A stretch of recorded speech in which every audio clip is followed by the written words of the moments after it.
This is Guardian Radio, your station for up-to-the-minute news, intelligent, interactive, and engaging conversation. 96.9 FM. The views and opinions of the hosts and guests are their own and do not necessarily reflect the position of the management and staff of Guardian Network. The aftermath of every social revolution brings about change. Cultural norms and landmarks shift as our minds and hearts expand beyond the familiar. To everything, there is a season and a time to every purpose in the land of the living. This is our time to renew, revive, and restore the hope lost to the busyness of life. This is our time to dig again and rebuild from the storms of our past on a solid footing that holds. Welcome to The Foundation. The Foundation. Foundation.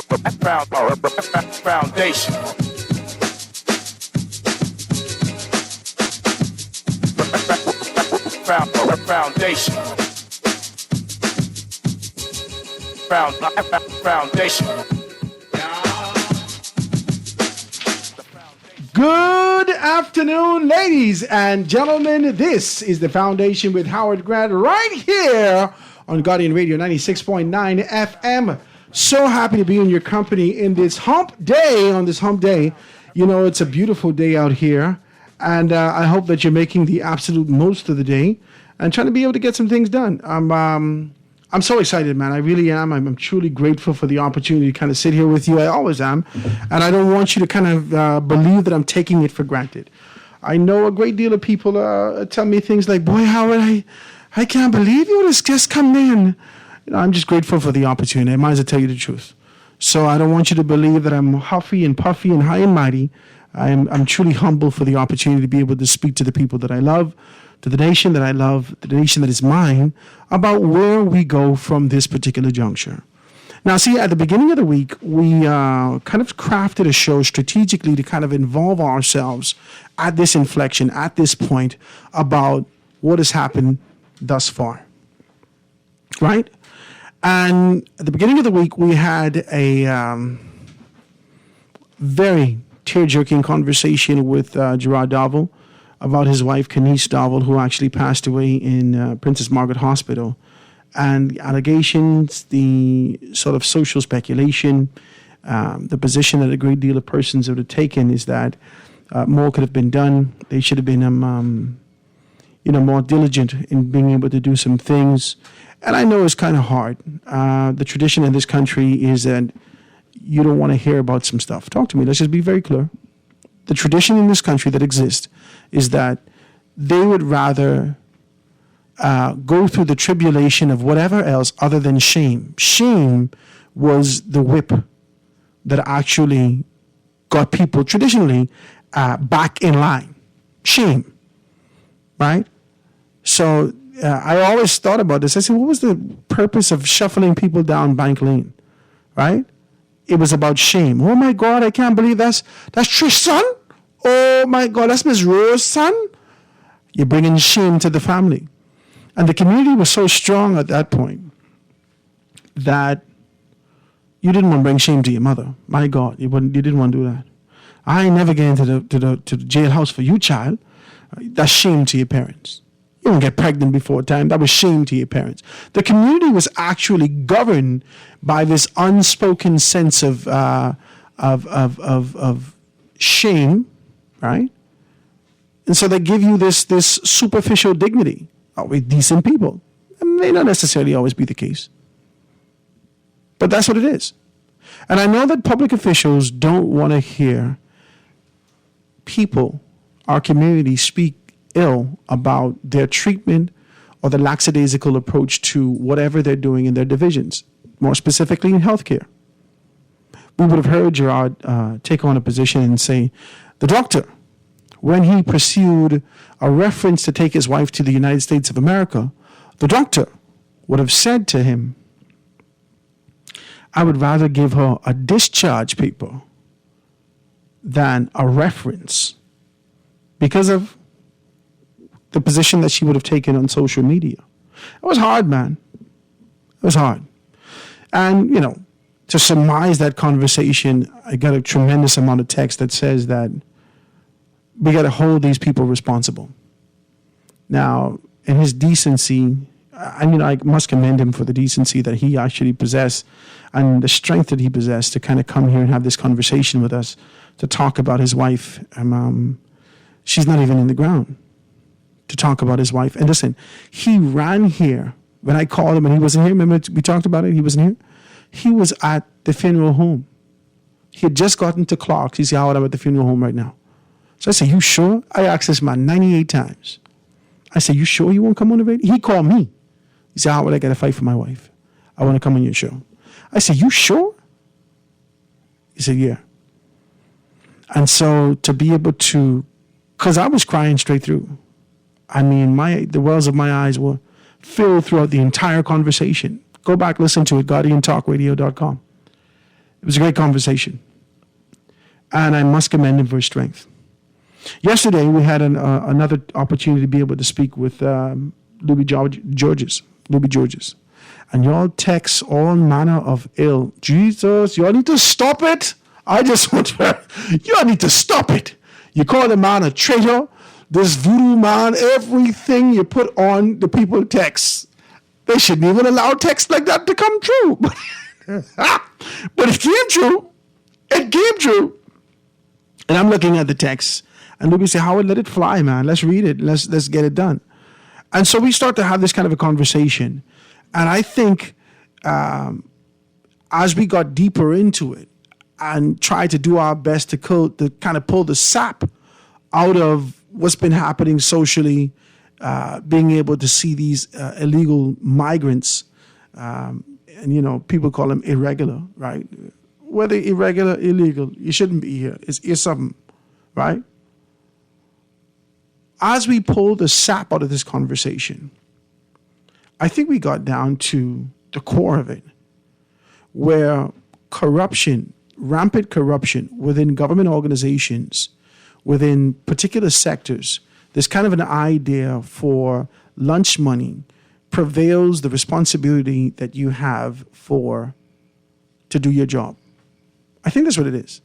And, Luby, in his decency, said, Howard, I don't want to say that. But he had already said to us, he said, hey, listen, let's be very clear. We have documented positions where money would have gone missing, where mommy and them would have had money or so forth and so on. And these things would have gone missing after there was a raid or after there was, he said, but Howard, I don't want to say that. I said, but if you say you document it, then what are we saying? So the question I have and the conversation that we're going to have today is about whether or not this idea, whether or not our community and the distance that we see, the disdain that we see, the separation that we see, the segregation that we see, this pursuit for me and mine is as a result of greed. What is causing the men and women in their various respects, capacities, and divisions to neglect 100% service to another human being the way that it's supposed to be done? What is causing you in the healthcare system to reject I would never, ever, ever, ever forget before our good Minister of National Security got in his particular capacity, and he was telling us the story about COVID-19. He said, but thank God you got money in this country. Talk to me. How we can forget these things? So are you saying to me that cash rules everything around me? Cream, get the money. Talk to me. Are you saying this to me? Are you saying that there is no chance in hell? We have a snowball's chance in hell for survival, good health, transparency, opportunity, access in this country if you live on or below the poverty line. Is that what you're saying to me? What is truly being spoken? Because let's be very clear, body language is 90% of the communication here. Our kids, babies, learn to speak far beyond they can articulate words. What is being conveyed in this particular space? Today, I brought some persons on. I told you all that Wednesday was going to be kind of chop those things down. So this is a 1-part to a 2-part. So at 1 o'clock, we're going to have a second person come in here and kind of dive into that. I wanted to get a well-balanced view. And I want to say to you, this is an open invitation. If you want to be a part of the conversation, call me, 827-0111. I'm not talking about on the telephone. I'm talking about if you want to be in the studio. How would I want to be on one of your Wednesday shows? 827-0111. I have a point to make. I want to be able to say this. Now listen to me. I don't want you coming here rowing and busting your gum. Let's have a very clear conversation with balance. If you want to do that, be a part of it, man. This is going to be a show. This is a community show. This foundation is really about the community. It's really about who we are as a nation and as a people. And I want you to kind of contribute to that. 827-0111. In the studio with me, my very good friend, he sat with me before, even in this particular space. And I wanted to kind of bring him back because I enjoyed his view. I always enjoy. Anytime we're on another show in another space, he won't row with me. So let's row, right? But I think both he and I have this kind of a heart and desire to see the country move forward.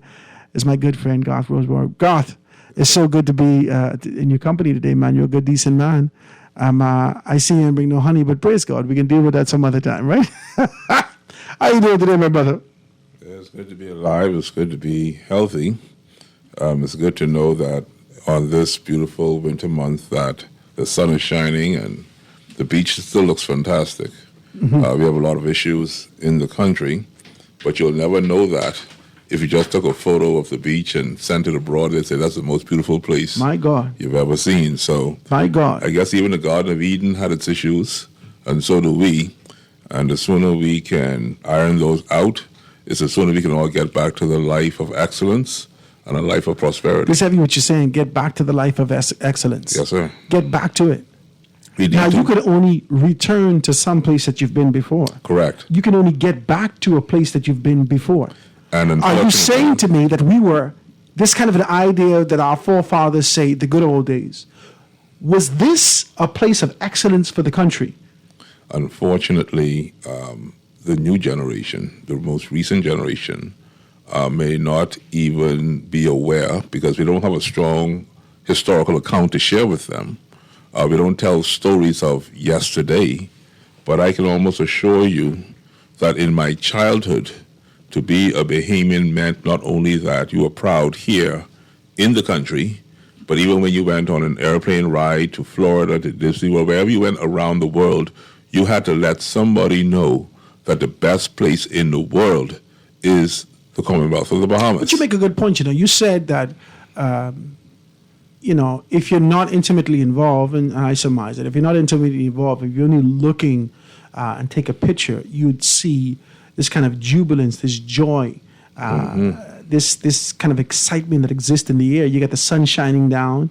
We're all the way in January, man. Some places 6 feet under snow, right? Mm-hmm. And we out here, and we're still being able to wear our summer shirts and have a beautiful time. Mm-hmm. You can go even further. The further away you get from this country, the more you realize that it's truly paradise. It is. But the closer you get, especially for those of us who live here, you would recognize that it's quite the opposite. I wouldn't say totally the opposite. We still have our gems. For those of us who can afford to go in a boat and go to sea, if you ever went down south of here to the Berry Islands to the north, Andros to the west, Eleuthera to the east, or you're just on a boat ride. Oh, come on, man. Exuma. Hell got gems. Pristine. Hell got gems. Pristine. Because why? They had to depart from me because I know you're not. And the first thing the fellas yell out, they say, well, I was preaching and saving people for you. But I never knew you. So listen to what I'm saying. Gems in there. The folks who have money in this country do not experience what you experience. They live on the outskirts. They live on the shorelines, in so much that even the common Bahamian has no access to beaches that I used to have access to when I was a child. Mm-hmm. And so their picture of what it means to live in New Providence is totally different than what another person's perspective would be. There are some people who live in Lyford Key. I watch them drive to Bay Street, and let me tell you something. They don't stop for nobody. They don't let nobody out. They go where they have to go, stop, and return right back to their little hole in Lyford Key, because their whole experience is different than that of the common man who has to go to work every day 9 to 5 on the streets. You see traffic jam, you see this one stabbing this one, killing this one. It's a totally different story. So the truth be told is that if you want to have a beautiful story about the Bahamas, it is true. You can tell the most wonderful story of the Bahamas, but I can almost guarantee you, if you talk to another Bahamian, they may say to you, it's a horror story. You know, while you're talking, I feel big bold cap letters flying across my forehead, right? Segregation, segregation, segregation. And a picture, I think all of us know it. I think it would have been in Birmingham or Salem, right? The picture where the young girl was walking to her class and the dogs was jumping after her, and she tried to be patient, and they tried to lead this kind of an army or this civil position that they've taken with peace, right? They tried to do it with peace, the black folks in this area, right? They wanted to have this kind of peace rally to do some stuff, and they had a tremendous amount of issues. It was because of segregation. And the question that I have is whether or not we as a community have endured, modified our behavior, and accepted the segregation that exists in this space.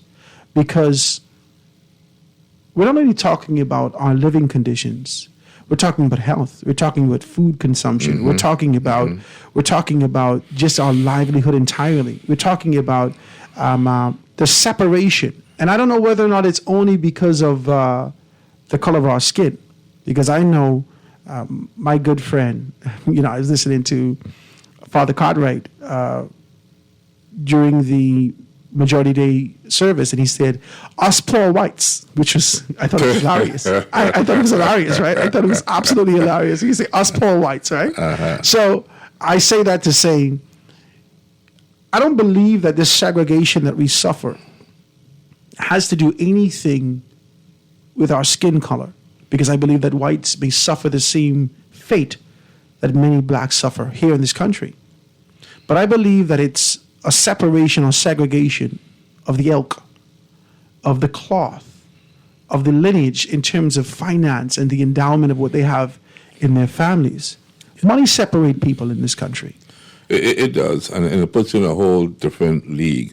Money is the universal language. Anywhere you go, everyone loves a rich man or wealthy man. But however, money should not be able to dictate what your character is. Money should not be able to dictate your presentation. If you and I live in the same neighborhood, why you got your music turned up as high as you possibly could, not caring what me next door, who may appreciate quiet and silence and solitude. I have a friend, Mr. Ebron Smith, in Atlanta, Georgia now, Bahamian. We heard from him the last time I was here. And he made a comment to me. He said, if you want to see the best behavior of a Bahamian, a raw Bahamian, go to the airport. The minute they check in, check their language. Good morning, sir. Good morning, ma'am. Yes, I'm flying to Miami. I'm flying to Fort Lauderdale, because their only ambition is to get across that yellow line, he says. But it means to me that Bahamians are either the greatest pretenders in the world, or Bahamians just simply do not want to do better, or only do better when they're under pressure.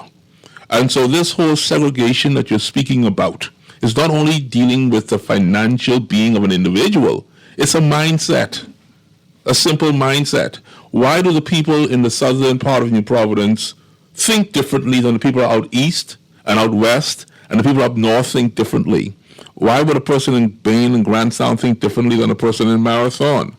And we're all of the same culture.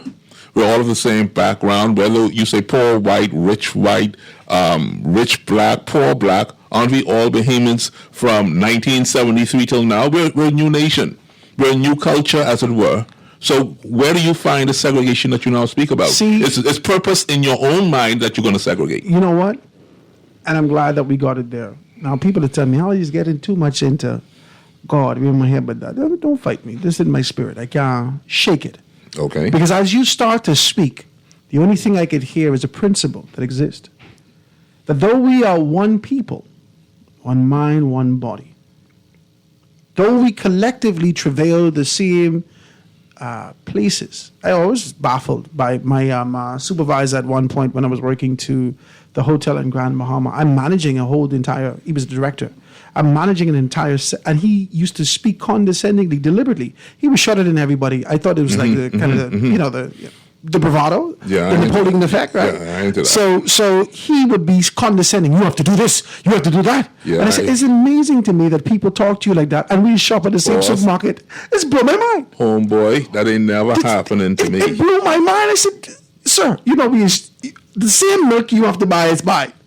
Huh? I believe in this, Howard Grant. And this is what I believe. I've lived this my whole entire life. To respect another individual comes first. Now, if they disrespect you, that conversation may go to another place. But for instance, I'm even speaking about our good friend Gerard Darville, who I think is a very good person from when I spoke to him on the phone prior to the last election.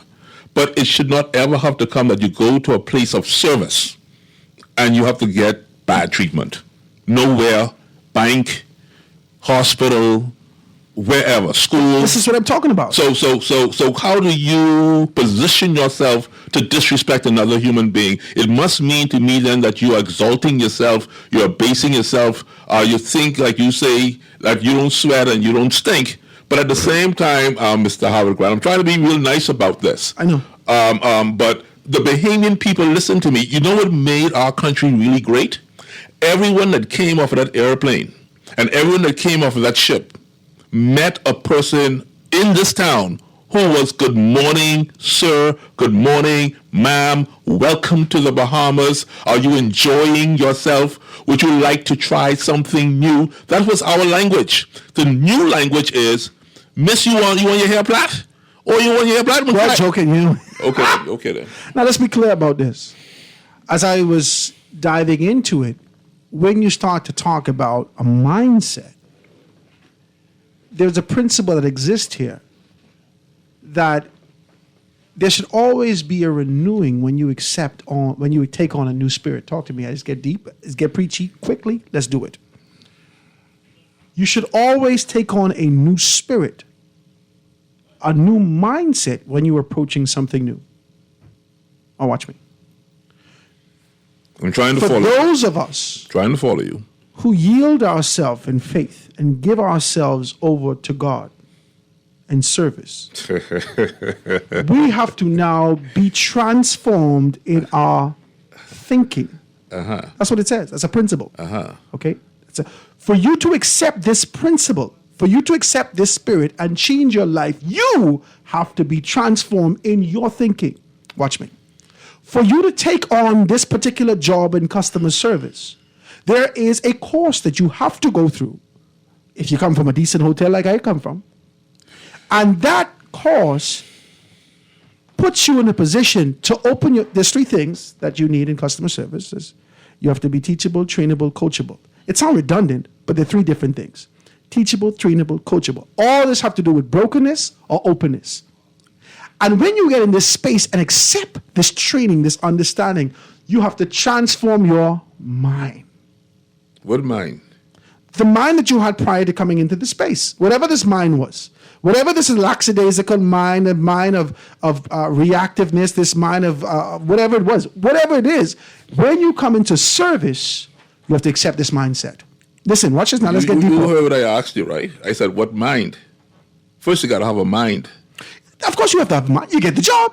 So what? Let me ask you a true question or a real question. Looking around our nation today with the majority of our people living in New Providence, you tell me what type of mind we have. They don't have none. We always talked about, listen, I can't put everybody in a bucket, but I said to you, we've lost community, and this is what I'm sticking to. We've lost community, and we've lost a sense of hope. Now, let me share something with you. I don't fully blame the people either. You know me, I'm a hard-nosed person on the church. People, we are results of the conditioning and the environment that exists around us. When people no longer see a benefit in that same hope you speak about. They no longer see a benefit in the customer service and the mindset that you speak about. Of course, they will not follow Howard. There's no interest in that. If I'm paying tithe and offering all my life and I don't get any return financially to help me when my cards are down, do you hold on, Howard? Hold on. I know I gotta go there because I'll tell you why.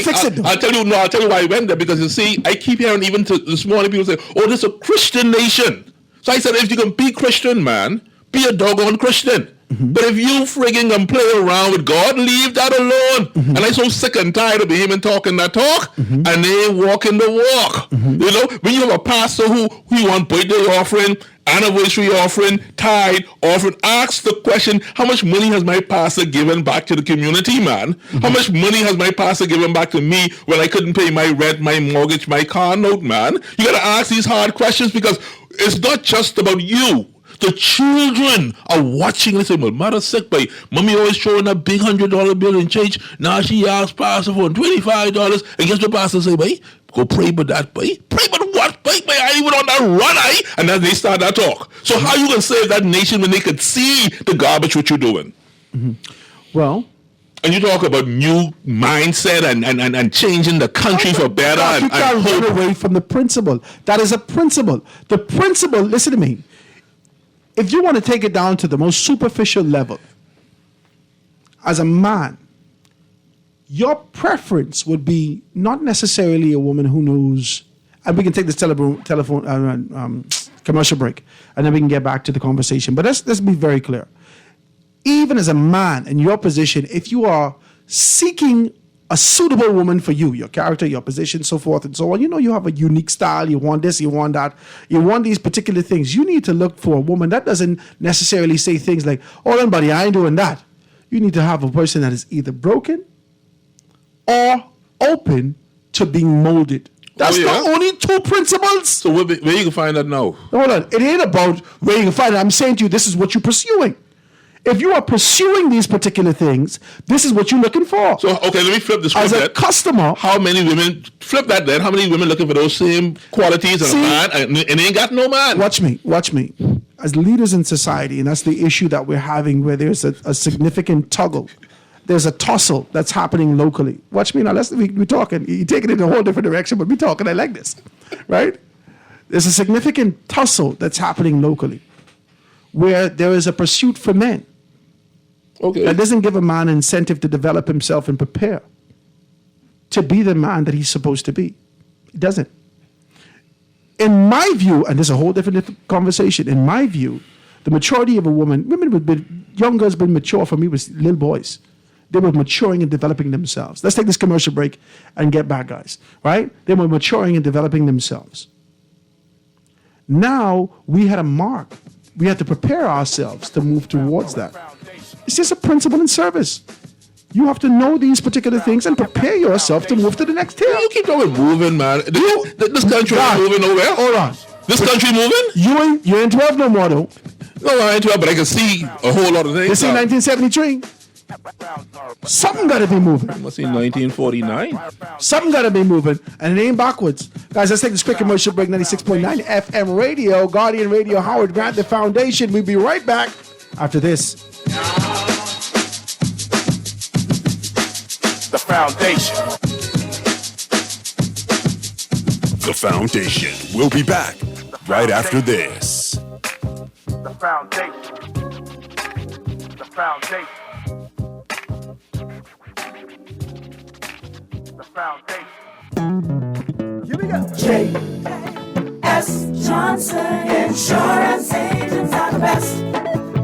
Reliable service, we've been on the scene, protecting since 1919. J.S. Johnson Insurance has the test. You're always covered me. J.S. Johnson Insurance, peace of mind. Tired of banks forcing you to use technology to bank the way they want you to? Your convenience is important. So no matter what your banking needs, Commonwealth Bank's friendly staff are always available in branch for that personal one-on-one service. But when you choose technology, our online and mobile banking app offers you state-of-the-art functionality. The choice is yours. Commonwealth Bank. Bank the way you want. This is Guardian Radio 96.9 FM. Fresh news, smart talk, all day.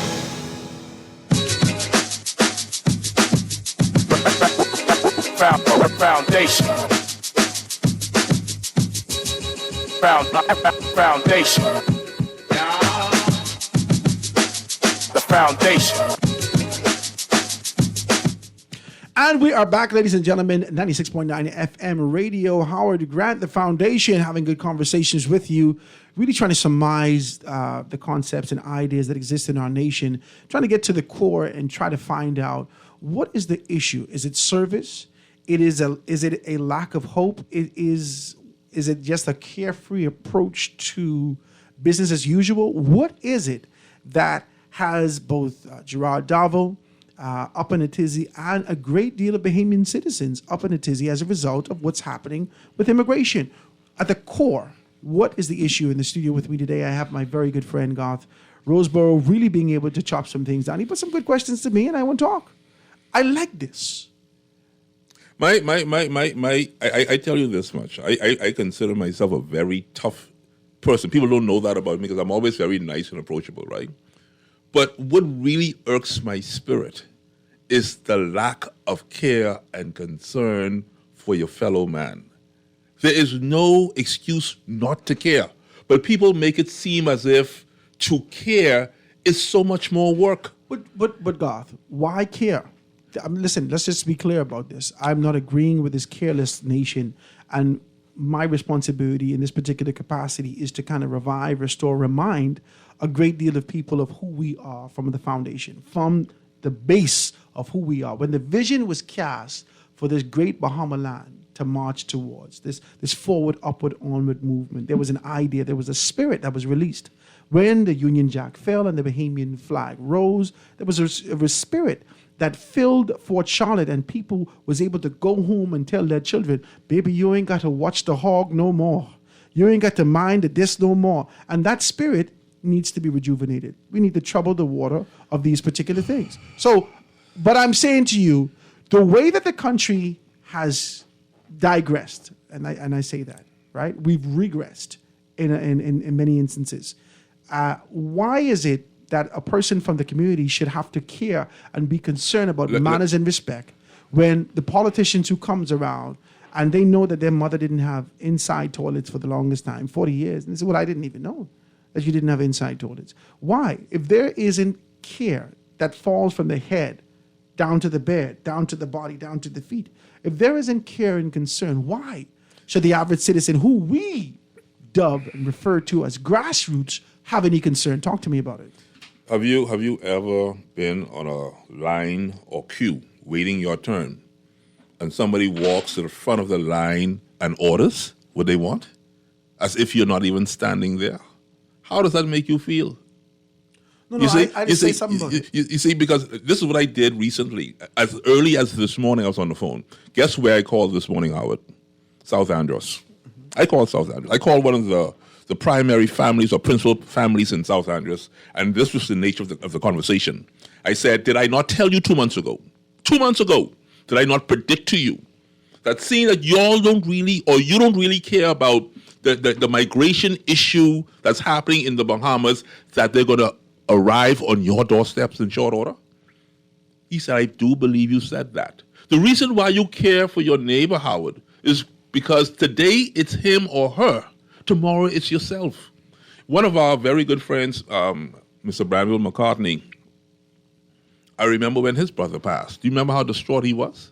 Yeah. When it came to his doorstep? He's still distraught about that. Of course he is, because his brother was a good man. And so I said that out of respect for him, that why do we have to wait for it to come our way? Not that he didn't involve himself nationally to fight against crime, but it becomes even much more strong to you when it happens in your own house.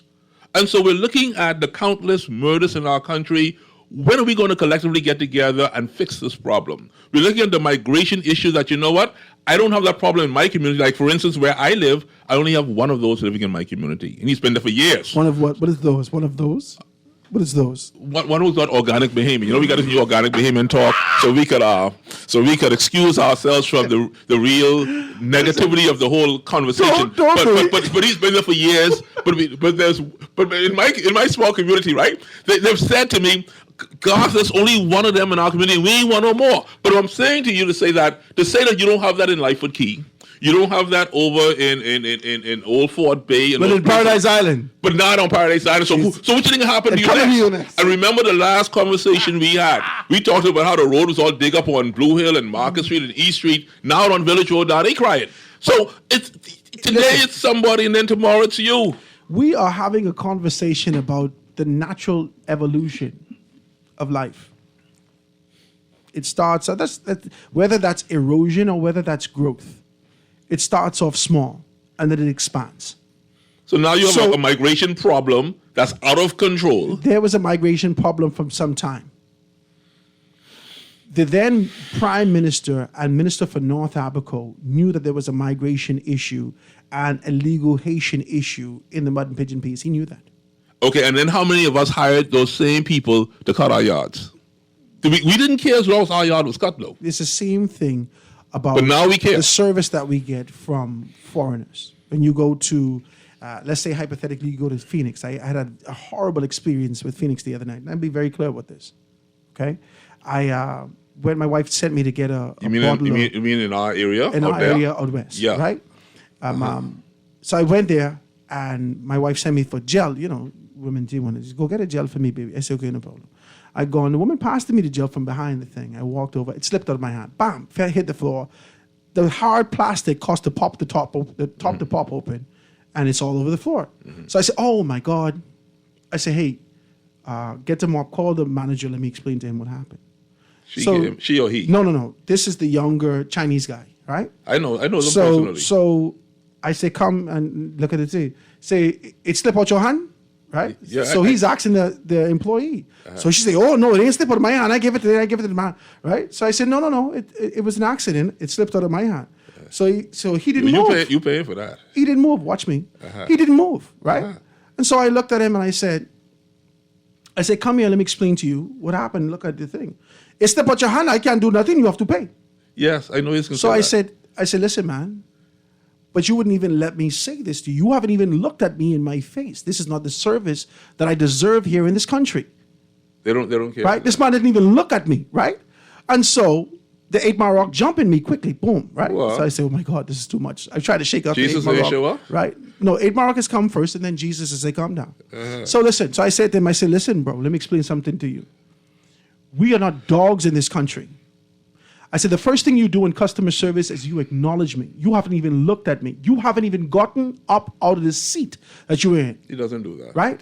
I said, I'm talking to you. And he said, well, I can't. They tell me you have to pay. I don't understand English. I said, well, if you don't understand English, then I should call the immigration. So how can you be established in this place and you can't? Our language is English. By the way, that store is actually owned by a Bahamian male. But those are his wife's family. I know them personally. I went to church with the young man, right? Well, he got to fix this because customer service suck, and I cussed the man out with words that I cannot use on Guardian Radio. And I said to him, this is not... You speaking in tongues? Listen, this is not wherever you come from. I said, when you treat the Bahamian people in this particular manner, it's this day. The police officer says, well, Howard, let me pay for it. I don't need nobody to pay nothing for me. I said, because if I was at Rupert Roberts' store, this would go in breakage. There is a procedure that goes. I worked in Butler's, Butler and Sands in Grand Bahama, Burns House in Grand Bahama. We had breakage that come on the pallet, and so you take it and send it back to the wholesaler, and then they refund you and send it back to you. There is a system designed to deal with these things. This ain't even from the man's store. Big problem. I'm only saying this to say to you that if we continue to render service to these people, if we continue to be able to pursue them for comfort, for convenience, for cheap, this is the service that we deserve. But how can this is what we deserve in this country? But you see, what the Bahamian is saying is that, listen, man, number one, the cost of living has increased. Electricity bill has increased, water bill has increased, There's VAT on breadbasket items. There's an increase on shipping for cars. There's an increase for shipping anything in terms of food or goods. And so, is a phone call. And so, as the cost of living increases, the minimum wage does not reflect that increase. Therefore, people are now forced to go and buy where they could afford. Suffer horrible customer service.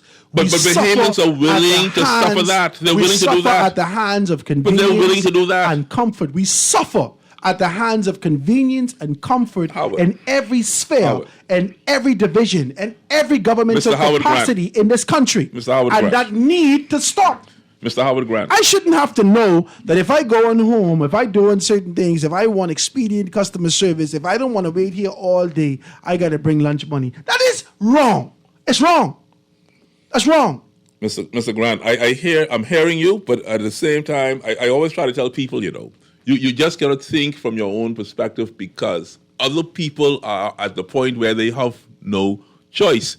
I don't know if you've ever been hungry before. I know you're a big fella. You got days of reserve, right? Used by football, tackle, right? But watch this now.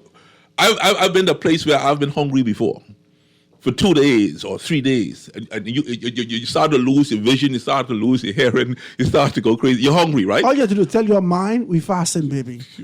Boy, listen to me. Listen, he fasting, boss. Because one thing I know, people we like to eat, right?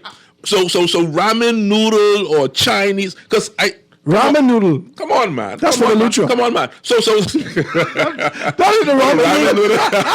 Let me take this telephone call. Call you. Yo, Bateman's got to do what we got to do. Call you on the line with us live. Go ahead.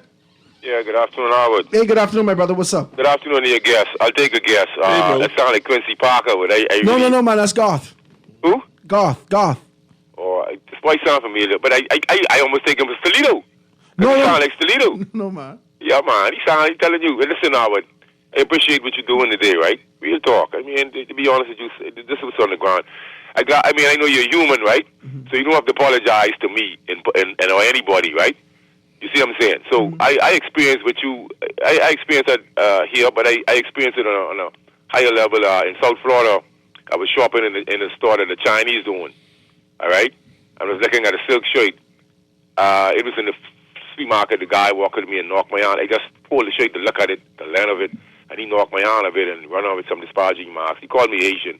It didn't matter because, like Aaron said, they consider all us to be the same. But this is what it is. But what I want to mention, right, Howard, is what you was dwelling on is the lack of care, right?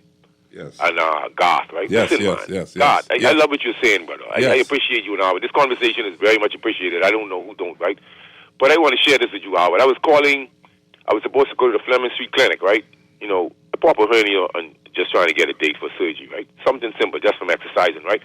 So nobody answered the phone. I was calling for like days just to find out because I'm busy. I want to get a time to come in and get their operating parameters, right?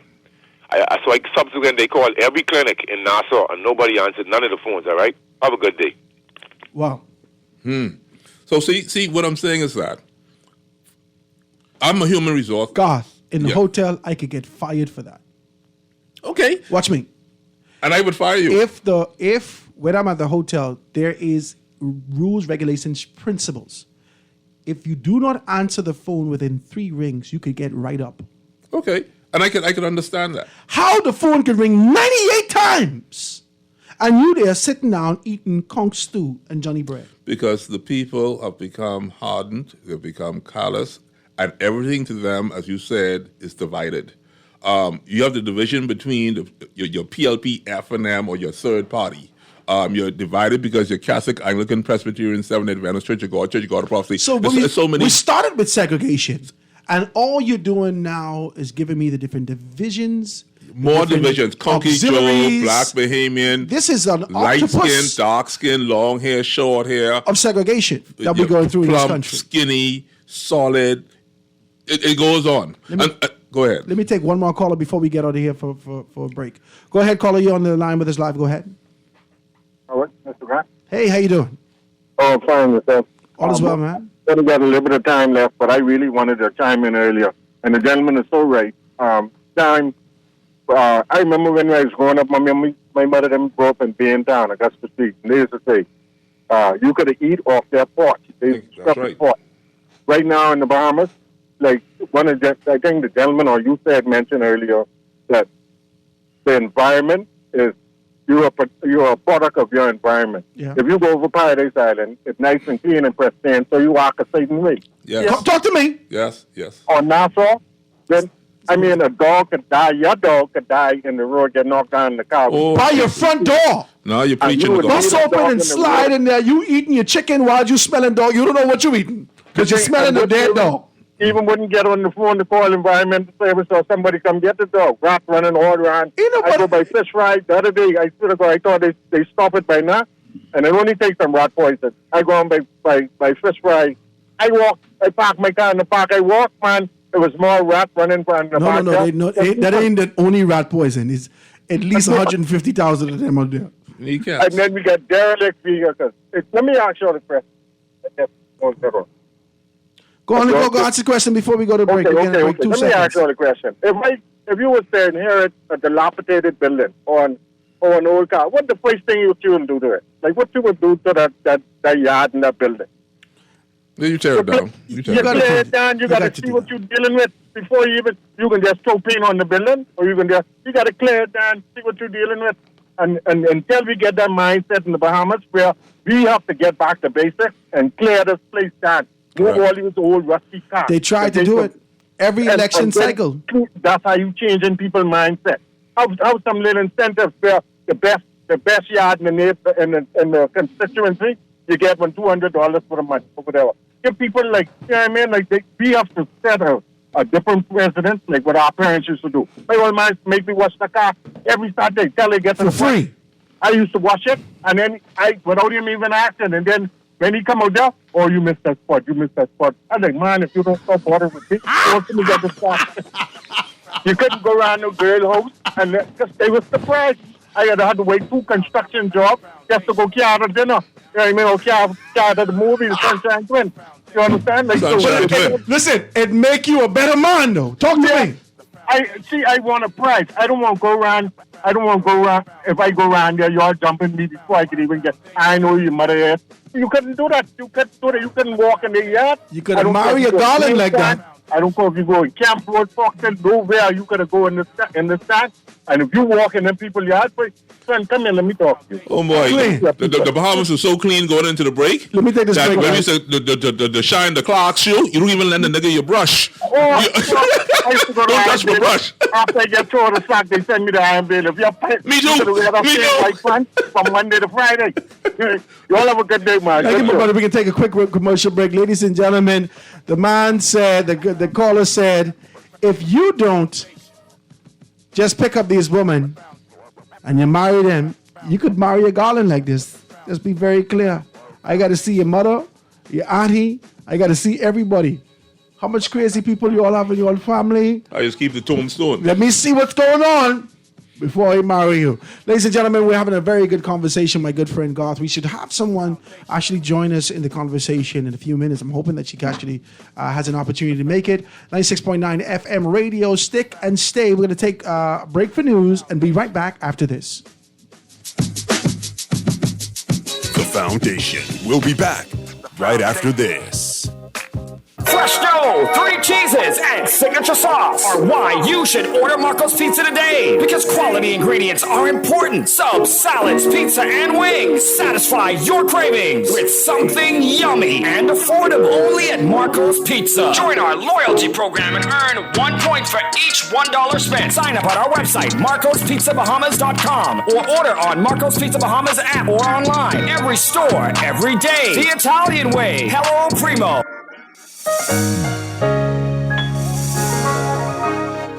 Fidelity, we're good for you. With so much going on in the world today, only accepting cash at your business can be risky. Let Fidelity offer you and your customers safety, convenience, and the flexibility of a fixed or mobile terminal. Take it with you, on the move and on the go. Because business should never stop. For more details, speak to one of our business development officers at 356-7764 in Nassau or 352-6676 in Freeport. Visit our website at fidelitygroup.com or visit us at any of our branches. Fidelity, we're good for you. This is Guardian Radio 96.9 FM, Nassau, Bahamas. 2023's first installment of Fish Fry Fridays promises to be a classic. Friday, January 27th, it's a Visage throwback to the days of 601 as former lead vocalist Colin Nasty Boy McDonald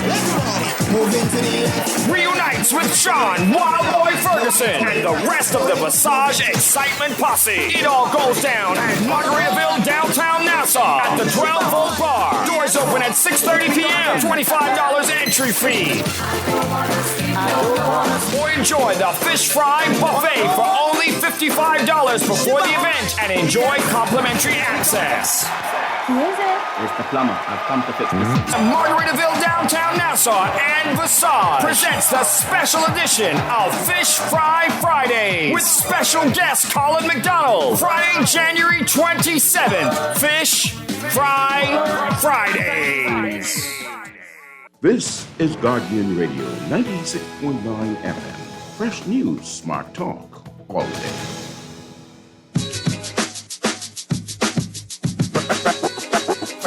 Foundation. Foundation. The foundation. The foundation.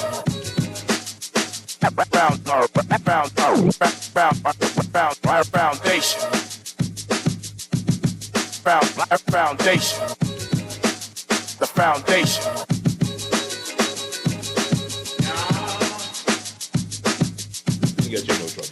And we are back, ladies and gentlemen. This is 96.9 FM Radio, The Foundation, with Howard Grant right here.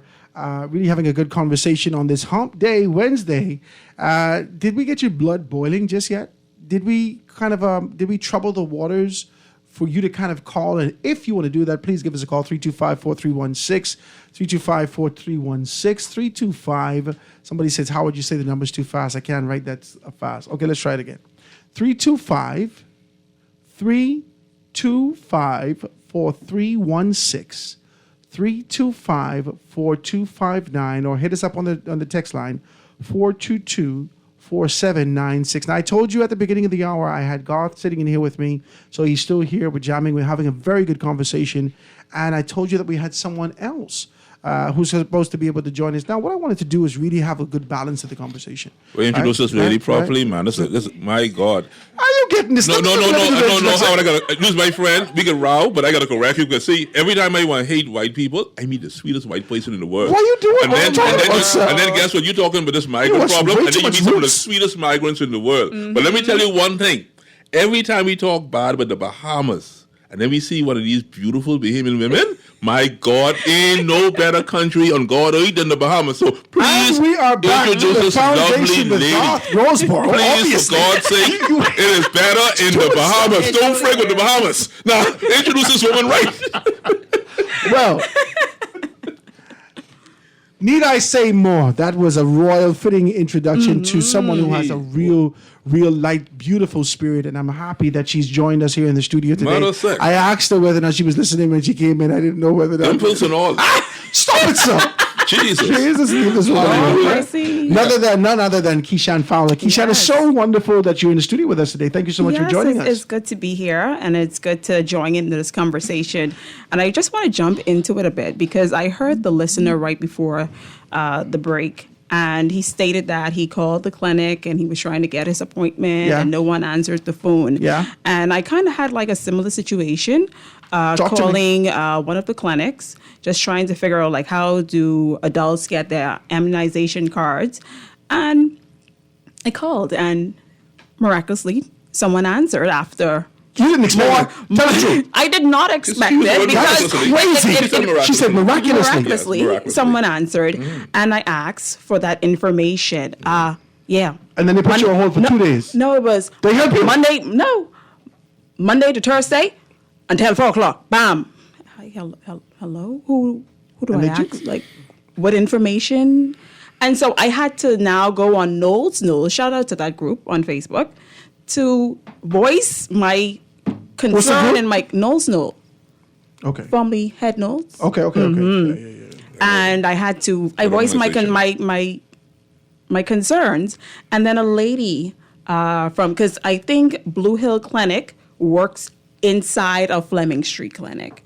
And she works there, but she was out sick, and she messaged me privately. She's like, first, I want to apologize that happened, and this is the information that you need, that you were calling for. Customer service sucks in this country. I'll tell you one thing, though. And on all spheres, because we, at the beginning of the show, we started to talk about the fact that we had Gerard Darville sitting with us on Monday. And that was a heart-wrenching story to be able to know that the core of his issue was customer service.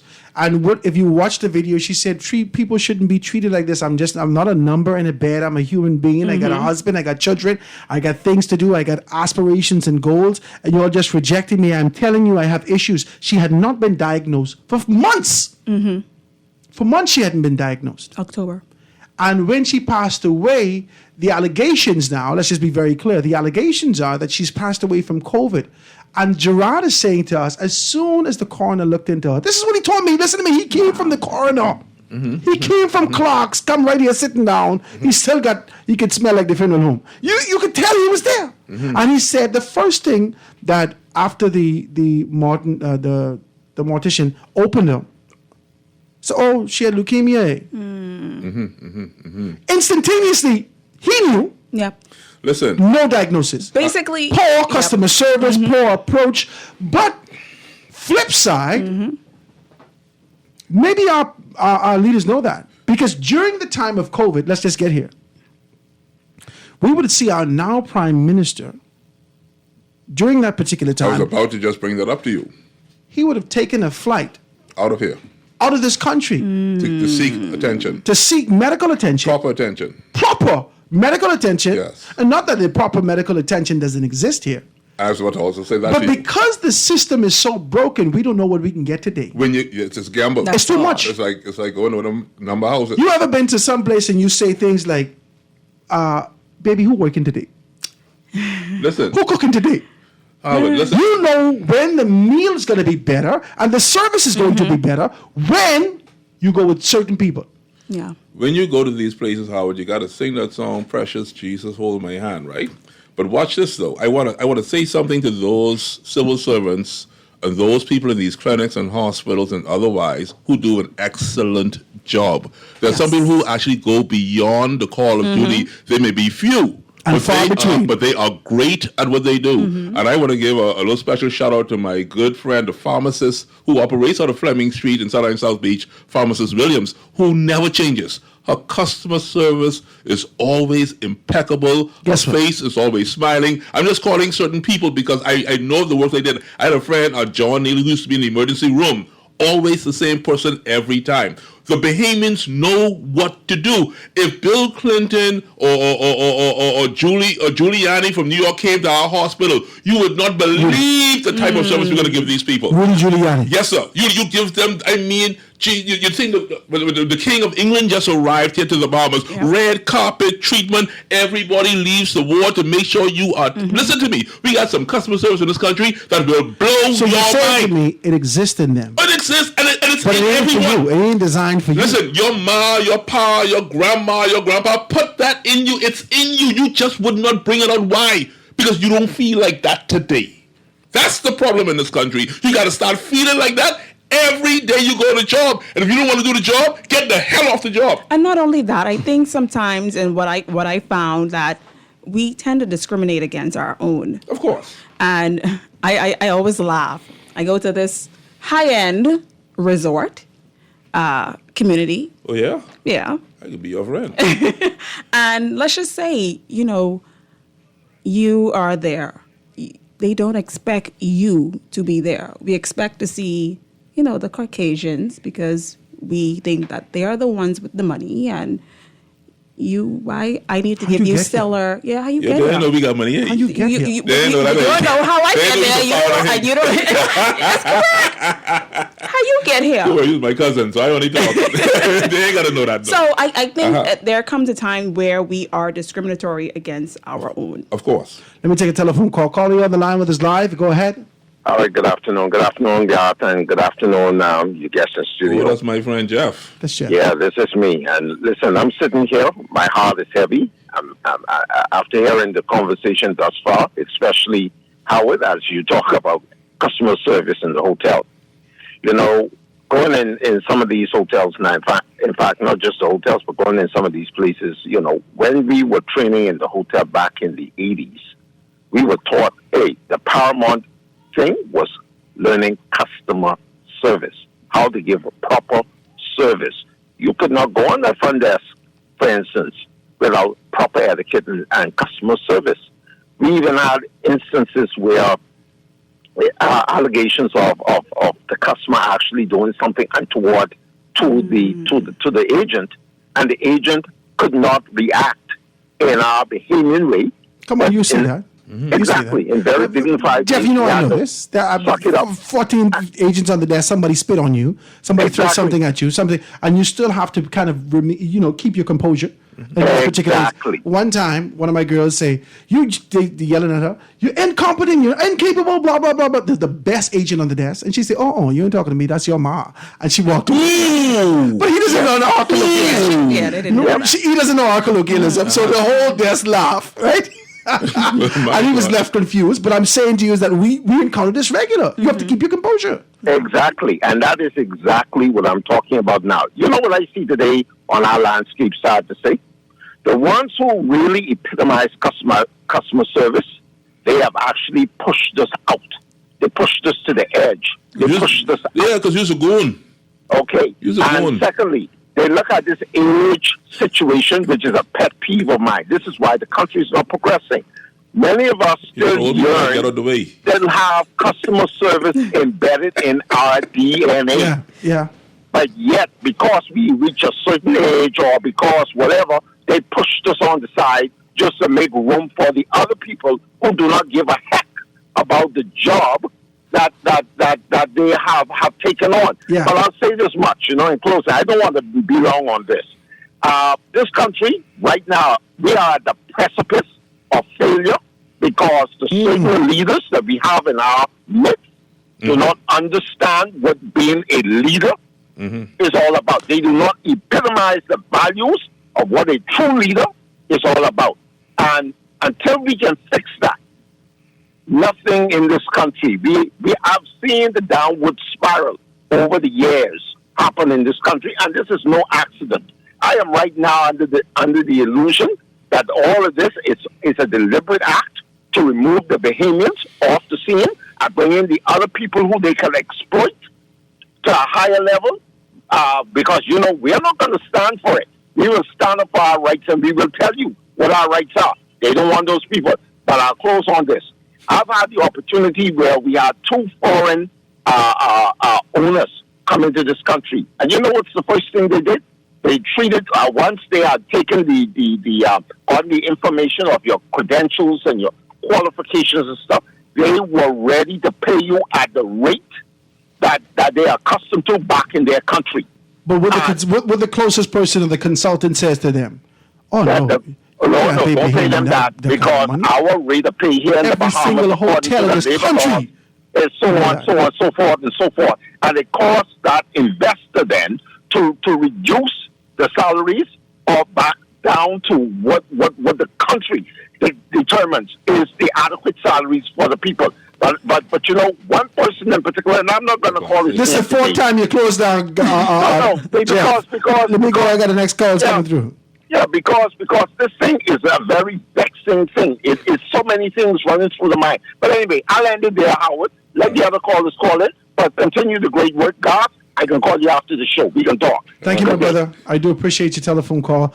Now, listen, let's just be very clear about this. Every single hotel in this country knows about that. During Hurricane Francis, I had an opportunity to go off to the United States of America. The hotel sent me off. Now, we were transitioning a hotel, and they identified a few persons. They say, how would we want you to go with them because you were part of the transition team, right? So I went off to Denver, right? quickly, right? This was August 31st, September 1st, if you remember, when the first hurricane came down, right? I got there, and the people asked me to be a supervisor on the people desk. I said, no, you come here to be a front office agent. They said, no, Howard, I didn't train everybody about this system, their system. And I said, no, you never do this? You ever try this? I said, maybe you should do it like this. Hey, listen, lift up your head, somebody's coming. Hey, listen, watch out, move your hand off. I trained the people in 3 days, right? They asked me to be the supervisor. I said, well, supervisors make more money where I come from. I mean, you got to increase my salary. Instantaneously, boom, they increased my salary, no problem. They asked me to be a manager. Boom, they increased my salary twice for a transition trip. I was supposed to be there for 2 weeks. They keep me there for 2 months and ask me to stay. I said, no, Jesus, I can't stay. I see ice caps on the Rockies. I was in Denver. Or you was almost like an illegal migrant yourself. I couldn't be there. No, they asked me to stay. I didn't go. Yeah, but you didn't go nobody place. You didn't go on the boat. I didn't go on the boat. I go on you first said you class. go out for 2 weeks. You would say longer than that. I said, no, I still have to be in the States. I was only in teased there, right? I know you can say 6 months. No, but I'm saying to you is that we have to understand the level of service that we render. We have to understand the value thereof, and we have to work to that. Maybe because of the lack of incentive, I see even teachers don't have that kind of enthusiasm anymore. Let's just be straight, man. It's all about the money. Every single sector that we go to in this country, there's a lack of service. There is this hopelessness. There is this lack of morale. They don't know how to rally it up. Now, one thing that I can be able to say for the PLP, let's be very clear. We ain't gonna get political or nothing. I just want to say this. When this organization comes in, when the PLP come in, the country is going to have some parties. And I feel like that's an incentive for people. We've seen a great deal of people kind of rally up, especially after the 2 years that we've been going through some stuff over the last Christmas holiday. They came together. They was able to sup together. I think that's an important part of how we do service also, because customer service has two arms. And the first arm is an internal arm. You have to take care of your people internally for them to be able to render this external service that you expect, that you desire, that the public demands. And they can't get that because they ain't getting paid. They can't get that because their back pay is 10 months. I ain't get my back pay. They can't get that because, listen, you haven't made me a permanent employee. I've been working in a permanent employee status in a position for 10 years. They can't get that because they have to fight with the unions over here to get their money. They can't get that. No matter what the services that they render, when they to the hospital, they got to go home and try to figure out where they can borrow money from to pay the light bill. Where they can borrow, that shouldn't be. But Howard, Ms. Fowler looks so brilliant. And the love, I think, is gone. She must have got I think you got the solution. Tell the baby what the solution is. I don't have a solution, but I think you find that many people who are holding various positions or in various sectors, they lost the love. I was listening to a popular show the other day, classic show, I would say, Bahamians, Charles Carter, the late Charles Carter, and he was interviewing a doctor, and they were just going down the history, the lean of PMH and how it all started, and I thought it was just very informative. And when you listen to it, you had nurses and doctors who just did it for the love. And granted, PMH is not the best situation to work in, and go with the things that these people have to be dealing with. It's actually dangerous to work in there. On a daily basis. But the love is absent in some cases. And it goes back now to our economy, Howard. It's all about the money. Yeah. Is there any industry that we can look at that people really do it for love anymore? Let me tell you. Has everything been passed to the Let me tell you why. And monetized. Let me tell you why that is eroded, though. As clergy in ecclesiastical realms, speaking about God above the Levites, and the men of the cloth. The men of the cloth. Let me speak for them because I got a master's degree in divinity. I've been there, studied this thing. Jesus Christ, as we say, died that all may live. And his sacrifice is free to all whoever will receive. So we go broken-spirited, hopeless, downtrodden, need some type of example, some type of education, some type of moral, compass, as it were. And we get there, and the man say, we ain't leaving today till I get $50,000. Now this is the free Jesus and free God we talking about. He ain't even till he get 50 grand. Now where in the world could I go as a congregation member and tell somebody ain't nobody leaving this place till I get 50 grand? Tell me if the police ain't gonna lock me up. It sounded like you had a mask and a gun, sir. Okay, so It's a lot. So in the world and realm of social media, people are now showing all these things. Pastors over in Brooklyn who telling their members if y'all ain't pay no tithe, what they gonna do to them, etc. The younger people are seeing this. So what we're seeing now is not just a generational change for better. We're seeing a more confused generation. Like, you talk about this free Jesus, but you charging me. Now, when you look at the Muslim religion, that's different. There's some serious brothers in them bow ties. They don't play. Farrakh Khan. Oh yeah, man, that look good. When I see the Rastafarian ain't talking like that. And so if you're going to be a Christian nation, we got to change this language that we have, because I cannot pay for hope. Hope is more expensive than $1 bill. I disagree with you. Okay, explain it to me. And I've said this on more than one occasion. I believe that the issue that the church has with the Number House is that... Number House? The Number House, yeah. When they were vying for the lottery and trying to reject this particular idea, the church actually put on a campaign to say no. Homeboy. Oh, you forget? No. Watch me. Homeboy. The reason why the church, in my view, took on such a very strong position is because the Number House deals in the exact same thing that the church deals in. Ms. Fowler, please excuse me for being rude to Mr. Howard. That's my friend. He can kick me off the show, right? That's hope. He can kick me off the show. Listen to me. Let me hear you now. The same pastor who said no in the referendum is the same pastor I see walking out of the Number House in Coral Harbor, man. You understand? The same pastors who talking about Jesus Christ's righteousness on a Sunday or Saturday. Well, I ain't gonna say a Saturday. Hold on, man. The Sunday morning preacher also has shares in the bar next door. What you talking about, man? Huh? This is heavy, This is the type of nation that we run. We're not running a nation on principles. We're running a nation on financial well-being. This prosperity gospel globally has changed the mindset of this world forever. This is why we have this vaccine and pandemic and mass confusion and Haitian migration. Haitian just don't mind. Let me ask you a question. What Haitian is manufacture guns? Where they getting all them guns from? What Haitian manufacturing all them drugs? Where they getting them from? How the Haitian get a boat to get here in the first place? And he eating mud cake. Somebody got to be financing this operation, man. And it ain't me, because my house, well, I mean, I know my house. I think we all put the Haitians in one category. No, I'm just talking about I talking about. Exactly. You got to stop it. That's what the man said in the voice note. He said, one person said. Man, listen, I know about mud cake because I went to school in Jamaica. So don't tell me about mud cake only in Haiti. You understand? Listen to me. My mother used to work in Carmel Bank.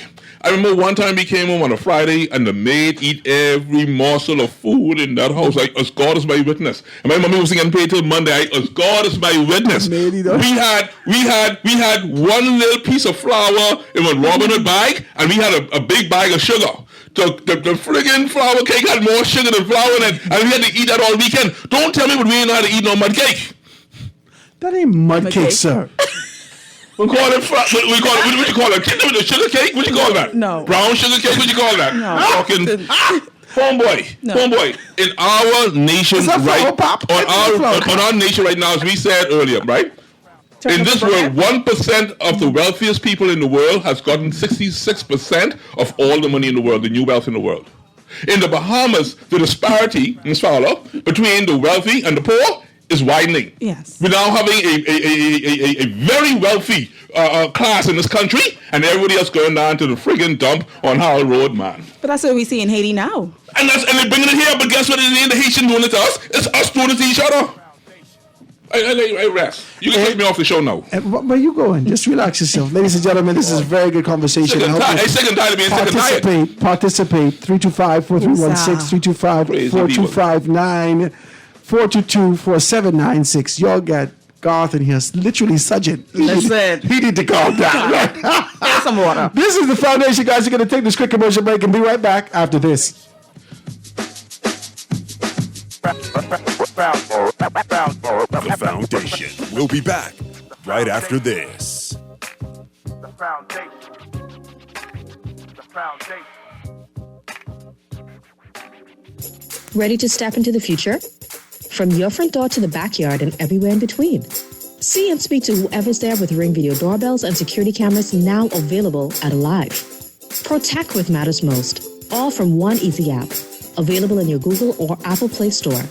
Visit bealive.com/ring to learn more. We are alive.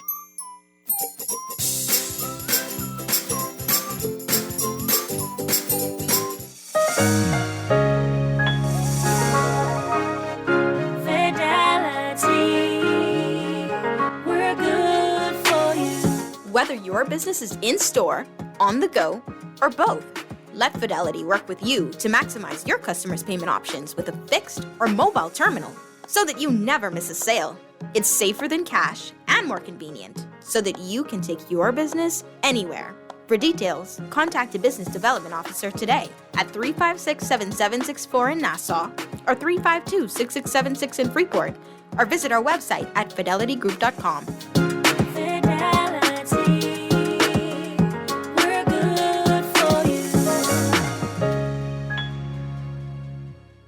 This is Guardian Radio 96.9 FM. Fresh news, smart talk, all day.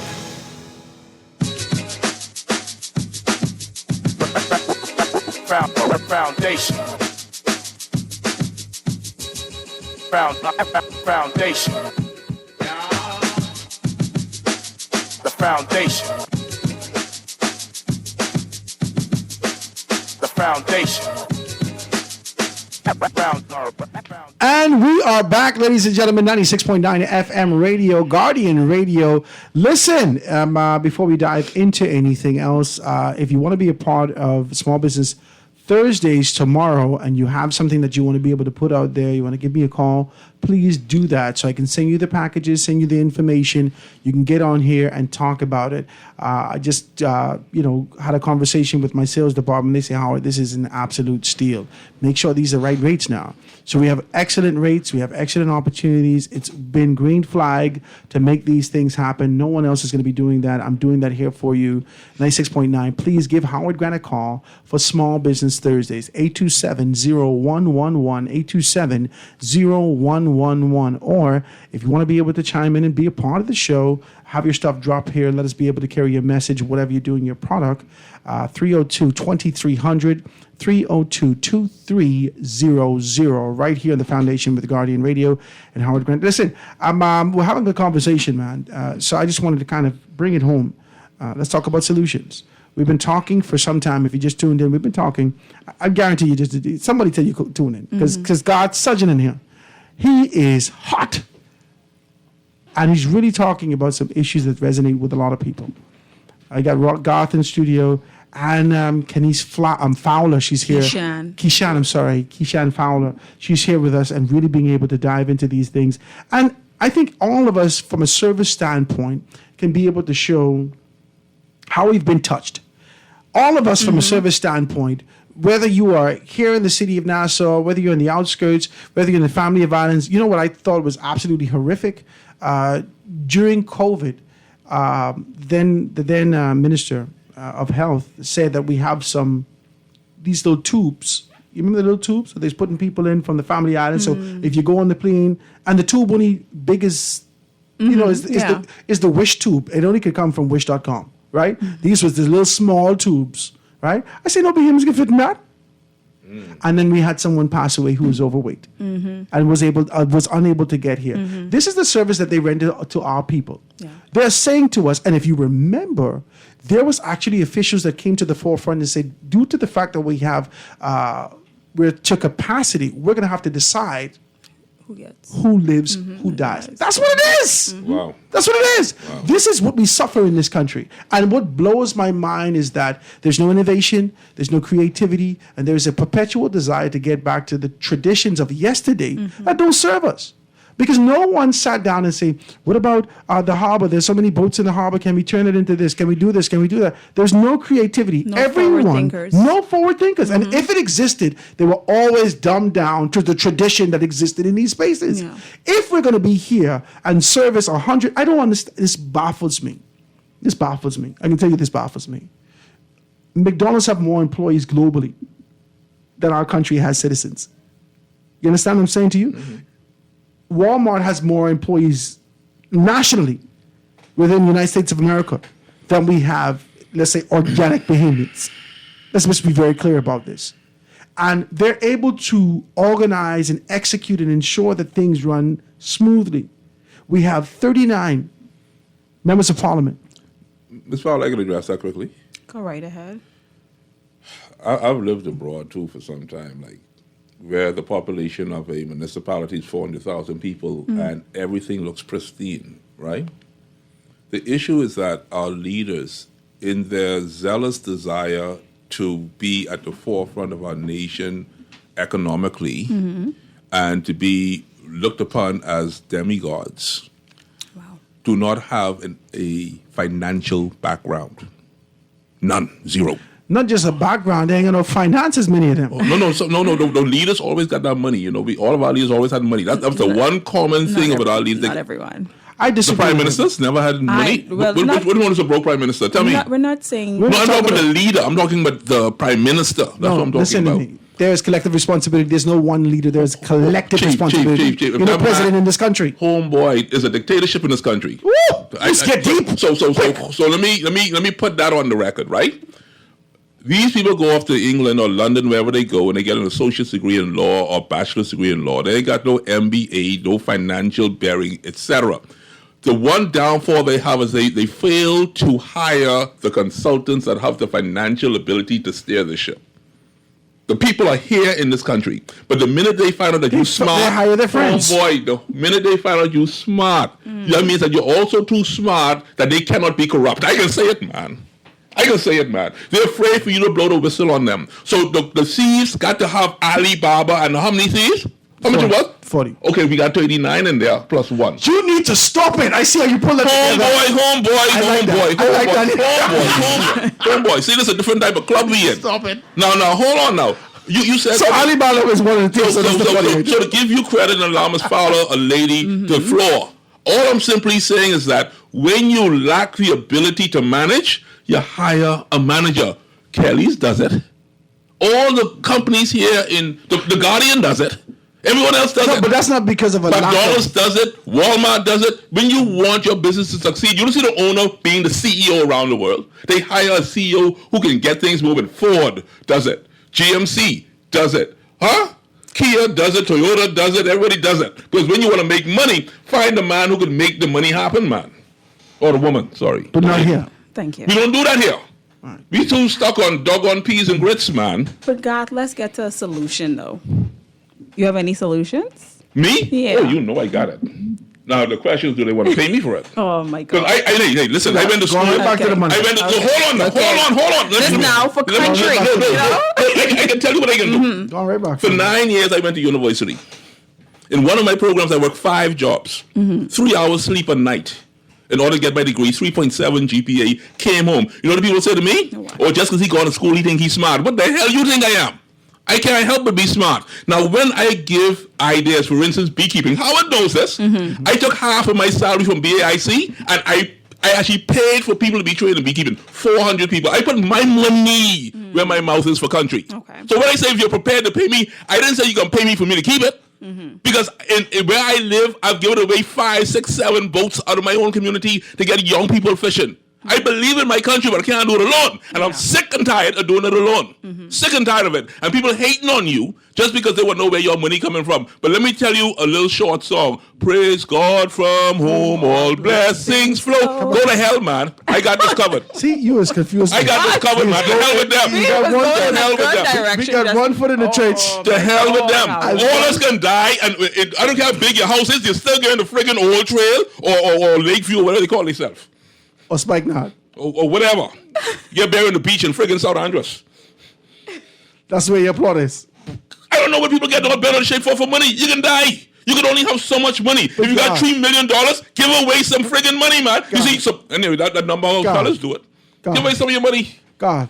What you keeping it for? The fact of the matter is that we live in perpetual this sort of position as black people who come from nothing. It's a fear of going back there. They scared? Of course they scared. You scared. I ain't scared to die. You scared. No, I ain't You scared. sit here and you talk about your 3.7 GPA.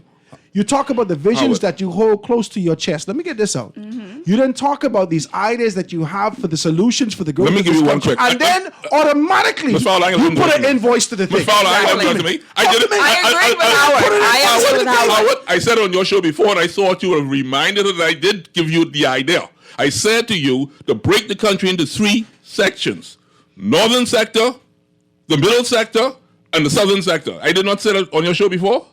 The north is for industry, the center is for what? Agriculture, and the south is for what? Marine. I didn't say that to you. I didn't say go to India and let India manage your industrial sector. See that India is foremost in the developing world for industry. How is this bringing because I'm thinking the topic and the conversation is customer service, the lack, And the everything compassion. you talk about is foreign direct income. Yeah. Foreign direct solutions. I said management. I said Everything, management. I right said down to management. the concept of the Homeboy. consultant, which is exterior. You've not identified the talent that exists here, including yourself. Homeboy, because they won't pay me. You just said it on your show, man. Jesus These God. people don't like our own. But by dog, they don't like our own. So we should not be having No, the I didn't say immigration that. conversation I didn't in say any that. I event. didn't say that. I said bring in the necessary individual to spark the movement of what needs to happen. That's all I'm simply saying. The lines light up. Before we get out of here, let me take a telephone call. Caller, you on the line. Go ahead. Yeah, I go on the line. Hold on. We're 2 or 3 gathered. The Lord is there. Praise Hey, God. praise God. See Waiting that? on the line. Waiting on the line to talk about fishing, right? And for years I've been saying it. You Yes, have these bunch of fellas sitting on the block all day, every day, with nothing to do, and all you need is a fleet of fishing vessels, I mean proper fishing vessels with the outriggers and everything. And you could fast as that boat come in, you could put another crew out and let them go out. They You got 'em. understand? And then, like, And they confiscated from the Dominicans. They got them. so, man, you can't wait going but them. you know why you got to be scared of them? Because you ain't taking advantage of it. Thank you very much. Your water, and you ain't out there. Because they don't like you. You understand? So, Half of the Bahamian population doesn't know how to swim. if you have a fleet of 50 or 100 boats, and you controlling your waters as far as, and think about it. If a young man come in and he have $1,000 in his pocket, right? He could provide for his family, he could give his old lady something, he could pay his rent. He ain't sitting underneath the tree playing dominoes, wondering who else to go rob. You understand? So Teach you him to have swim. to- You understand? Then you have a bunch of young fellas sitting up there on little marijuana charge or whatever, just waiting up the jail. Waiting up the jail. You can put them in Anderson, start their infrastructure. There's a wise They can man have on this little- one. little cleaning the road. Start somewhere. Making roadway, making infrastructure. Right now, you could dig. They could be digging to put up lamp poles. But we in this country, Don't like each the other. solution boy. is we We have don't to like each involve these fellas. We have to train them. You understand? That's where the women have some pride in themselves. The women have pride in themselves now to dress up. And because this fella the boat coming in. I mean, my man, Hey, don't go in that conversation. Sir, you Hey, going too far. My eyes are popping all the way open. You got me over here. Listen, my eyes are The boat coming in, boy. the dance cock, the girls dressed up. You did the start. You did the start. We're thinking about real solutions, man. Yes, sir. Anyway, Yes, sir. Once again, Yes, sir. you all have a good show, man. I appreciate it, Gus. Thank you so much, Gus. I appreciate it. My eyes pop all the way. Listen, the boat coming in, I Really need to help say- him spend that money. What you mean? Money, boy. I need to help him. He ain't have nothing else to spend that money on. Make me laugh. We can Fish money long, boy. We can take this quick commercial break and be right back, ladies and gentlemen. The Foundation. We'll be right back after this. The foundation. The foundation. The Foundation. We'll be back right after this.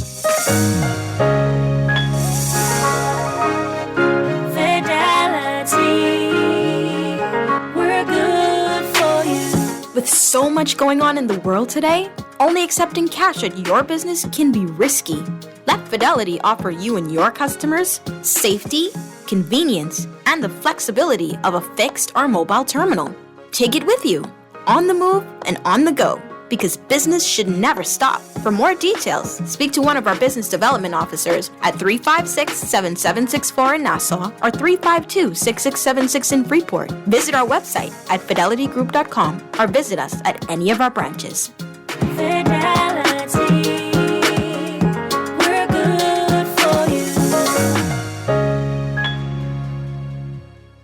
Guardian Radio and the Foundation are on the move. Bahamas, this one's for you. SBT, Small Business Thursdays. Every Thursday, the Foundation with Howard Grant will highlight small businesses throughout the country, far and wide. Your products, services, prices, and personality. We want to hear it all. Get your 30 or 60-second advertisement heard on air at a fraction of the cost. We here at the Foundation understand the times and don't want you to be left behind. With Guardian Radio, you reach your specific demographic and it is unmatched. We reach thousands daily. Get your products off the shelf and your services in their hearts. Small Business Thursdays with the Foundation, only on Guardian Radio 96.9 FM. For more information, call 302-2300 or the Help Me Howard line at 827-0111. SBT, Small Business Thursdays. Get your business moving today.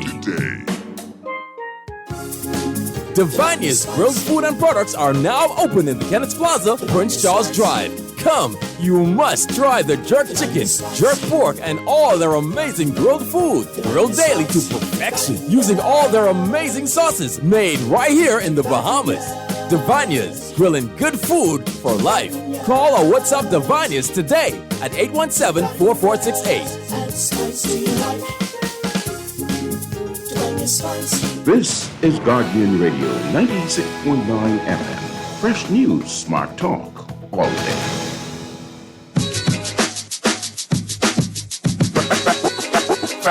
Foundation.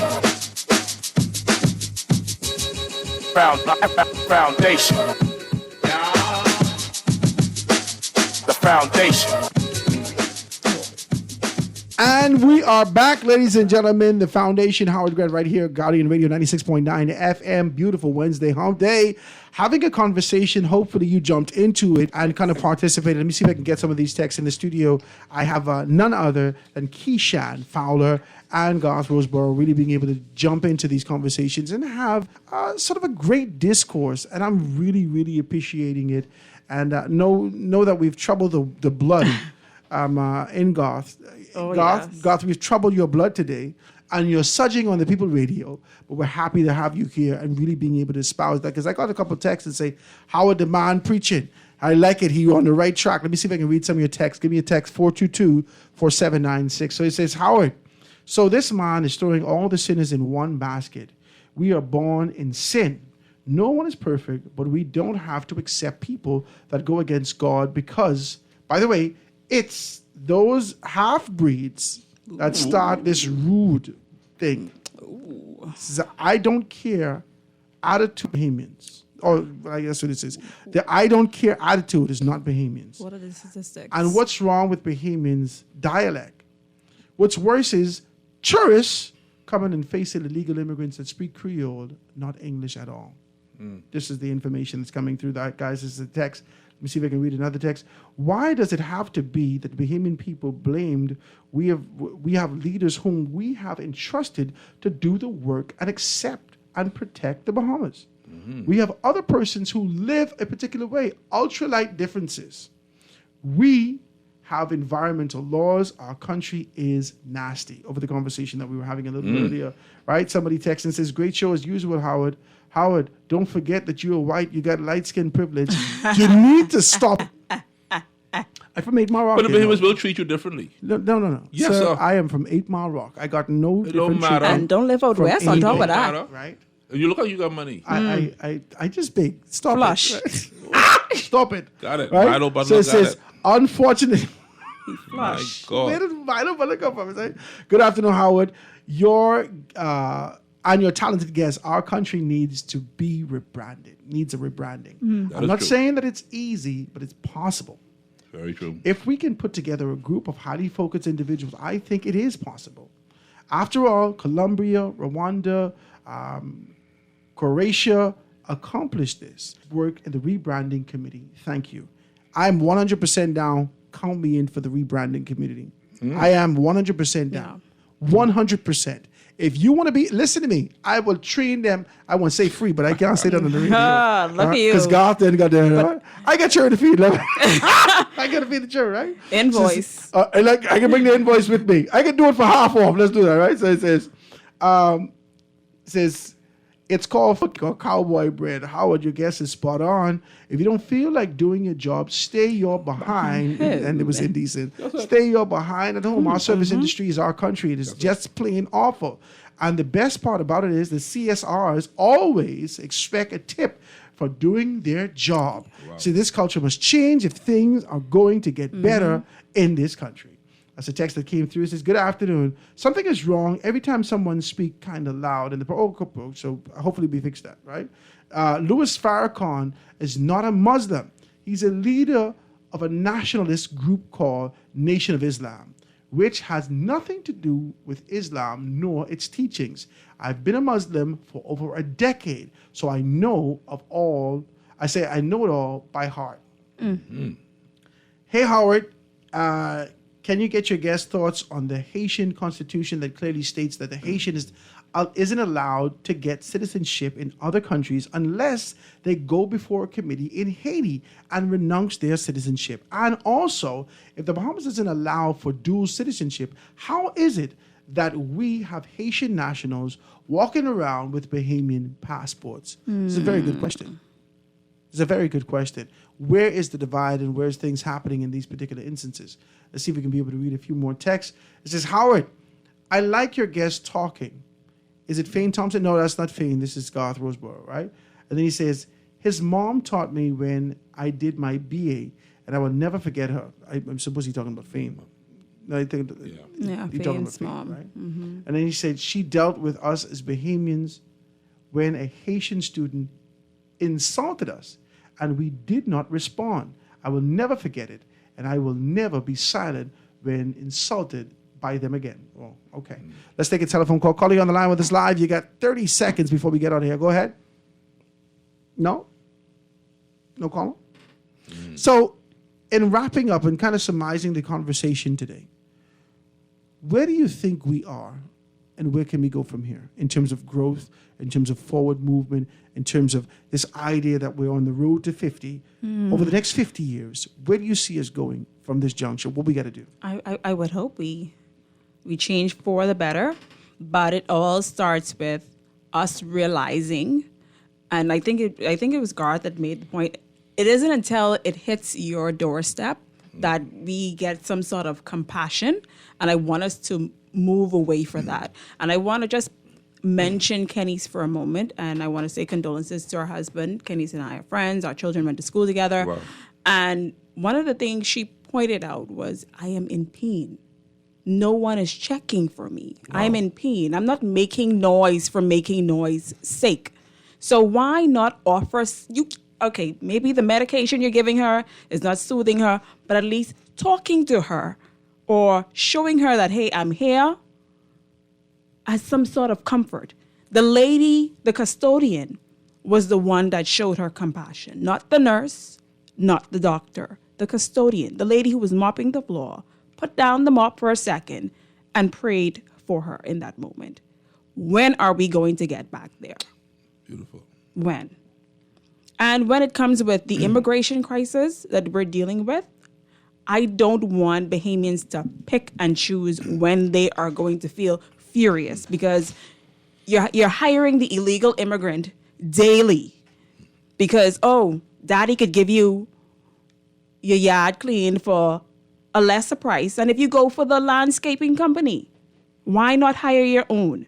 But it's cheaper to hire the Haitians, and when they take over certain communities or when they get better treatment than you, then it's an issue. So why not deal with it? Don't hire them. If they are illegal, don't hire them. If they don't have any work permit, proper business license to operate, don't hire them. Simple. That's a great solution. But when Bahamian people find themselves, hey, you know what? And I suffer this. Let me tell you why. I suffer this. I made a commitment to myself when I opened one of my businesses, and I said, I'm going to do everything Bahamian. Went to Bank of the Bahamas, opened up a bank account. You see that? Praise God. You see that? From whom our Watch me. blessings flow. Watch me. Went to Bank of the Bahamas, opened up my business account. I went and I hired Bahamians. I did everything local. And almost every step of the way It was a struggle. was a significant struggle for me. Significant. Right down to the point where as a restaurant and I wanted to kind of buy local, I could not afford the big boys. I just couldn't afford. I just could not afford. However, Meat Max was giving me the wings that I needed for a significant, almost 50%. And you know why? And that was Because crazy to me. That grouping of people, they stick together. So they buy in bulk. Whereas I in competition with you, instead of we just bulk buy so our prices can be good. Simple. When we are able to develop a proper vision for this country, I'm not talking about one that was established in 1967 now. I've heard about Vision 2040 and everyone else talks about a vision. I'm talking about a vision that's doable. Yeah. I'm talking about a vision that Realistic. has respect for each constituency, because right now we would believe that New Providence is just the prime real estate of the Bahamas. And people in Maguana, people in Acklands and Crooked Island, who cares what they got going on over there, Cascarilla, Sisal, whatever. We ain't on that run in Nassau. The people in Grand Bahama even now feel left out because everything is so Nassau-centric. So here's what I'm saying to you, though. If we're able to take our purse and give incentive to each constituency to where they can control their own purse, this whole idea of local government, I know Howard would probably address this in a later show, but make local government make sense. Give them a sizable budget that they can work with. If your major industry is tourism, let each constituency or each, what do you call this thing again, local government, be able to have a purse that they can invest in tourism. They can invest in fisheries. They can invest in agriculture. They can invest in attracting... a fact-finding mission on it. On of course, I'm talking about going to work. I'm talking about how it actually operates. If you do a fact-finding mission on how local government operates in comparison to how it should operate, you wouldn't be saying what you're saying. Local government is just as corrupt as anything else. See, but then you're the one who tell me about this thing. But Hope, I'm talking about building a working model. No, the hope, I don't want to know what was the going hope up is in rebranding. Okay, and guess what? And refreshing and reviving. Understand what I'm trying to say to you, Howard, right? If each constituency had its local police, right? Let's say we have a local police force in Bain Town, and we have a local police force in Bamboo Town. And the police officer come from Bamboo Town into Bain Town and selling drugs. You know he lock up, right? But as long as all of them reporting to the same boss, and the same station, they know each other and they friends, we got a problem. The police can do anything they want to do. Who can arrest them? We need to have checks. What I'm saying to you, in other words, we need to have checks and balances in this country so that when a man does not do his job, you can fire him, you can get rid of him, and you can throw him away. You can even put him in jail and throw away the key. I won't put you in a jail in Acklands with no screen on it and let them sandfly tear your behind up. That's what I want for you. As the UN listens in, you need to stop it, sir. Man, that's what you need to do with these people, man. These people have no God in them, man. I want to thank both of you for giving me the time today and really being able to chime into I don't this drink rum. You think I conversation. should try rum today? I don't know. No, Put but some I honey ain't in it. doing- Put some I ain't honey in doing it. that. I just want to say, Put some honey in it. I just want to take a little word from my good friend. He says, reimagine. Reimagine. I like that. Reimagine the Bahamas. I think that. I like that. With what?